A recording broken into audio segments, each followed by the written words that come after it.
বিসমিল্লাহির রহমানির রহিম। আসসালামু আলাইকুম সবাইকে। ফেরাউনের দাসীর কবর থেকে এত সুঘ্রাণ হওয়ার কারণ কি? তাহলে চলুন আজকে সেই ঘটনাটা জানা যাক।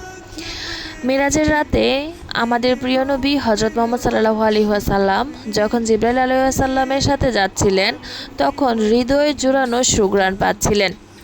কি মন মাতানো সেই সুঘ্রাণ! রাসূলুল্লাহ সাল্লাল্লাহু আলাইহি ওয়াসাল্লাম অবাক হলেন এবং জিবরাইল আলাইহিস সালামকে জিজ্ঞাসা করলেন, হে জিবরাইল, আমি নাকে কিসের সুঘ্রাণ অনুভব করছি? তখন জিবরাইল আলাইহিস সালাম বলতে লাগলেন, ইয়া রাসূলুল্লাহ, এই সুঘ্রাণ ফেরাউনের দাসীর কবর থেকে আসছে। নবী করিম সাল্লাল্লাহু আলাইহি ওয়াসাল্লাম তখন জিবরাইল আলাইহিস সালামকে জিজ্ঞাসা করলেন, ফেরাউনের দাসীর কবর থেকে এমন সুঘ্রাণ আসার কারণ কি, হে জিবরাইল? তখন জিবরাইল আলাইহিস সালাম বললেন, একদিন ফেরাউনের দাসী ফেরাউনের কন্যার চুল আঁচড়াতে দিচ্ছিলেন। হঠাৎ তার হাত থেকে চিরুনি পড়ে গেল। চিরুনিটি তোলার সময় দাসী আনমনে বলে উঠলেন, বিসমিল্লাহ, বা আল্লাহর নামে। তখন ফেরাউনের কন্যা জিজ্ঞাসা করল, এ কথা দ্বারা তুমি আমার পিতাকে বুঝিয়েছ নিশ্চয়ই? দাসী উত্তর দিল, না, আমি বলেছি আল্লাহ, যিনি আমার প্রভু, আমার বাবার প্রভু, জান্নাতের প্রভু, সারা জাহানের প্রভু।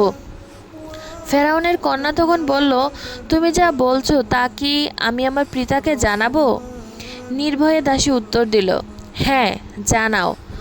কথাটি যখন জালিমদের কাছে নিকৃষ্ট জালিম ফেরাউনের কানে গেল, তখন সে দাসীকে দরবারে তলব করল। দাসী তার দরবারে গেলেন। যখন ফেরাউন তার উপদেষ্টার সাথে তার দরবারে বসেছিল, তাচ্ছিল্যর সুরে সে দাসীকে জিজ্ঞাসা করল, হে আমার দাসী, তোমার প্রভুকে? সাথে সাথে দাসীর নির্লিপ্ত উত্তর, আল্লাহ, তিনি আমার প্রভু এবং তোমার প্রভু। দাসীর এমন উত্তর শুনে ফেরাউন ক্রোধ মাখানো অট্ট হাসিতে ফেটে পড়ল এবং বলল, যাও, বাড়িতে যাও। পরদিন ফেরাউন সেই দাসী ও তার সন্তানদের দরবারে হাজির করার জন্য রক্ষীদেরকে পাঠালেন। যখন দাসীদেরকে দরবারে হাজির করা হলো, তখন তিনি দেখলেন ফেরাউন একটি বড় কড়াইয়ের পাশে পায়চারি করছে। ইবনে কাতির রহমাতুল্লাহ আলাইহি এই কড়াইকে বর্ণনা করে বলেছেন, এটি এমন বিশাল একটি কড়াই যেখানে অনায়াসে বিশাল সাইজের একটি গরু ঠাঁই পাবে। তিনি আরও বলেন, এই কড়াইতে তেল ডকবক করে ফুটছিল এবং কড়াইয়ের নিচে দাউ দাউ করে আগুন জ্বলছিল। সন্তানসহ হাজির করানোর পর ফেরাউন দাসীকে বলল, ওহে দাসী, এবার বলো তোমার প্রভুকে। এবারও দাসী ভয়হীন উত্তর, আল্লাহ, যিনি আমার প্রভু এবং তোমার প্রভু। একথা শুনে ফেরাউনের আদেশে রক্ষীরা তার বড় সন্তানকে ফুটন্ত তেলে নিক্ষেপ করল। মা চিৎকার করতে করতে দাসীর মেয়েটি উত্তপ্ত তেলে নিমেষেই গলে গেল। এই দৃশ্য দেখে জালিম কাফিরের দল হু হু করে হাসতে লাগলো। প্রথম সন্তানকে মেরে ফেলার পর ফেরাউন আবার জিজ্ঞাসা করল, কে আমার দাসী, তোমার প্রভুকে? দাসী আবারও বলল, আল্লাহ, যিনি আমার প্রভু এবং তোমার প্রভু। একথা বলার সাথে সাথে রক্ষীরা তার অন্য ছোট শিশুটিকে ফুটন্ত তেলে নিক্ষেপ করল। সাথে সাথে সেও সিদ্ধ হয়ে তেলের সাথে মিশিয়ে গেল। তারপর ফেরাউন আবার জানতে চাইল, তোমার প্রভুকে? চোখের সামনে সদ্য 2 সন্তান হারানো দাসী একটু বিচলিত না হয়ে এবার উত্তর দিলেন, আমার আল্লাহ, যিনি আমার প্রভু, তোমার প্রভু।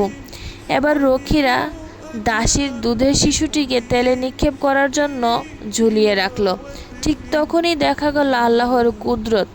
ছোট্ট শিশুটি বলে উঠল, চিন্তা করো না মা, আমরা জান্নাতে আছি।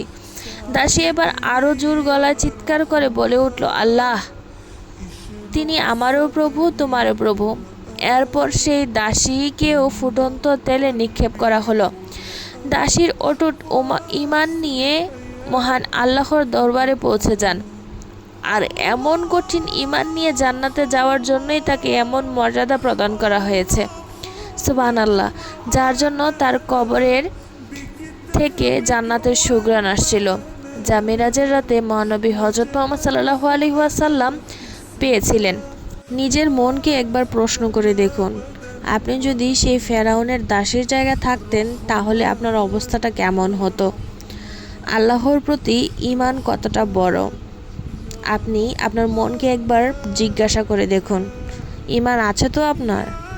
মৃত্যুর পরে আল্লাহ তাআলার সেই প্রশ্নের উত্তরগুলোর জবাব দিতে পারবেন তো?